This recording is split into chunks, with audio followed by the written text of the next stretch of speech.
ሰላም እንዴት ናችሁ? ውድ የዓለምነሽ ዩቲዩብ ቻናል ተከታታይ ወንድሞቼ፣ እናት አባቶቼ፣ የሰው ዘር በሙሉ እንዴት ዋላችሁ? እንዴት ናችሁ?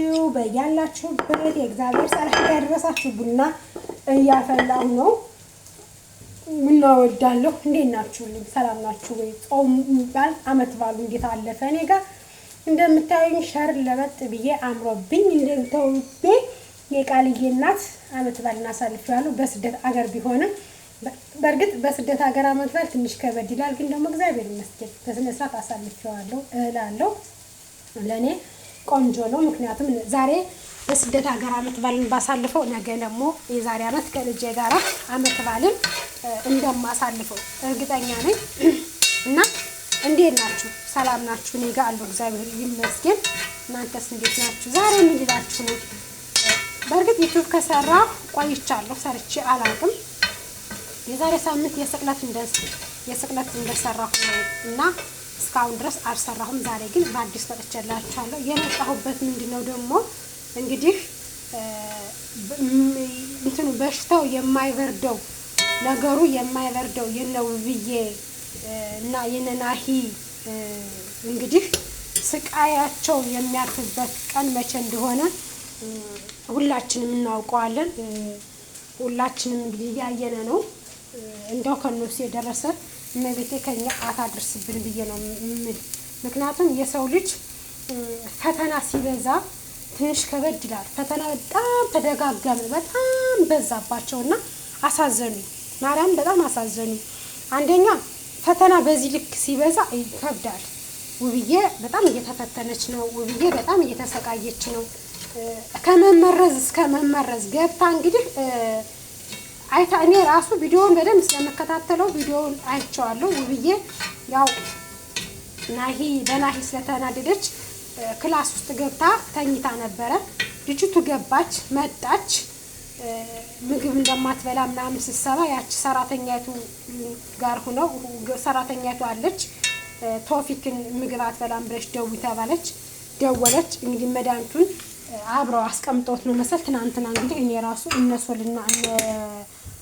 ሶልና የሶል ሚስት ሰላምና ሶል እንግዲህ ብዬ የተመረዘችበትን መድኃኒት ሲያመጡት በእውነት በጣም ነው ያዘንኩት። በጣም ነው የከፋኝ። በረደኝ መስማሚ አንዴ ይበርዳል፣ አንዴ ይሞቃል። እዚህ ሀገር ደግሞ በጣም ችግር አለበትና መድኃኒቱን ሲያወጡት ማለት ነው እመቤቴ በምታውቁ በጣም የደነገጥኩት። በጣም ማለት ሰራተኛይቱ ራሱ አለችበት ተንቀጠቀጠች። እኔ መታሰር አልፈልግም ለውብዬ እንዳትነግሯት ምናምን በቃ አላለ በጣም ነው የተረተበተችው። እና የሰው ልጅ እንግዲህ እሳውት አብሮ እየበላ አብሮ እየጠጣ አብሮ ብዙ ነገሮችን እያሳለፈ በአሁኑ ሰዓት አምናችሁ ሰራተኛ ለመቅጠር ራሱ በጣም ያዳግታል ማለት ነው። እኔ ካሁን በኋላ በርግጥ የሰራተኛ መቅጠር አልወድም። ምክንያቱም ደስ አይለኝም። ለምን እቀጥራለሁ ሰራተኛ አልቀጥርም። ምክንያቱም በአሁኑ ሰዓት ሰራተኛ ብላችሁ የምትቀጥሩት አጥፊያችሁ ሆኖ ነው የምታገኙት።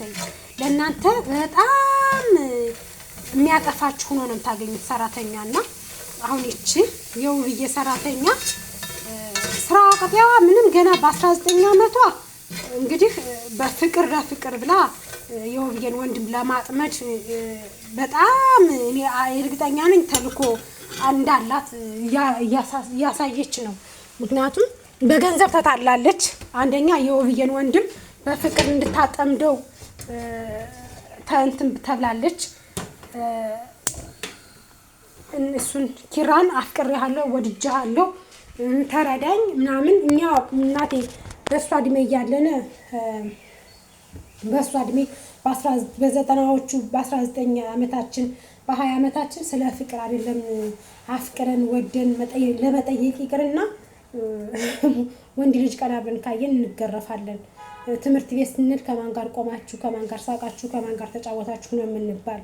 በእሷ እድሜ ግን አሁን ግን እሷ የውብዬ ሰራተኛ እንደምታሳየው ግን ኪራን አፈቀርኩህ፣ ኪራን ወደድኩህ እያለች አንዴዜ ሆስፒታል መግባት፣ አንዴዜ መድኃኒት መጠጣት ምናምን። ትናንትና ግን እውነቱ ሲጋለጥባት ሶልና ሰላም ያን መድኃኒት ሲያዩት እኔ በእውነት በጣም ነው የከበደኝ። የደነገጠችው ድንጋጤ የተርበተበተችው አረበራበት አትንገሩ ቢለው ብዬ እኔን ነው የምጠረጥረኝ ምናምን እያለች ምክንያቱም ልጅቱ ነበረች ያቺ ውብዬን የመረዘቻት ልጅ ነበረች። ልጅቱን ከፍታ ያስገባቻት እሷ ናት። ከፍታ ካስገባቻት ደግሞ በእርግጠኝነት ታውቃለች። እቺ ልጅ ስለምታውቅ ነው ለውብዬ እንዳትናገሩብኝ ውብዬ እንትን ትለኛለች ትጠረጥረኛለች ምናምን እያለች እንደዛ የተርበተበተችው በእርግጠኝነት ስለምታውቅ እንጂ ባታውቅ ውብዬ አትንገሩብኝ ብላ በዚህ ልክ አታለቅስም የነበረ ማለት ነው። እና ለምንድን ነው በዚህ ልክ ተንኮል አብሮ እየበላ አብሮ እየጠጣ ተንኮል ማሰብ አብሮ ለሚበላው ለሚጠጣው አብሮሽ ለሚኖር ሰው ተንኮልን ማሰብ ያን ሰው ለማጥፋት አንቺስ ብትሆኚ ለወንድ ልጅ ብለሽ ተንኮል በዚህ ልክ መስራት ምን ያደርግልሻል? ናሂ ቢሄድ ናሂ ይመጣል እንዴ? ናሂ ቢሄድ ናሂን የሚተካ ይመጣል።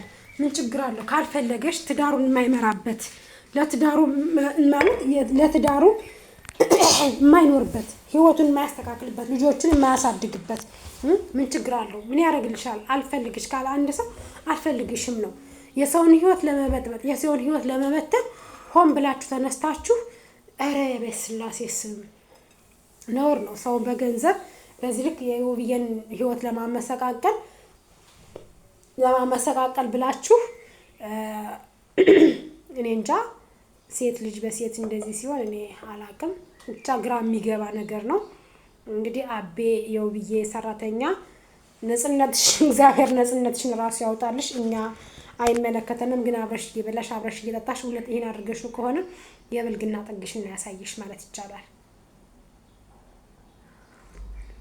እንጠጣ ዘመዶች። ቡና በጣም ስለምወድ ግን አይጥምም የዚህ ሀገር ቡናና ናሂ ራሱ ቶፊክን አንተን እኔ ማርያም ልጅቱ እንደመረዘቻት ሙሉ በሙሉ አቃዊ አይቻለሁ። ለምንድን ነው እንደዛ ልላችሁ የቻልኩት?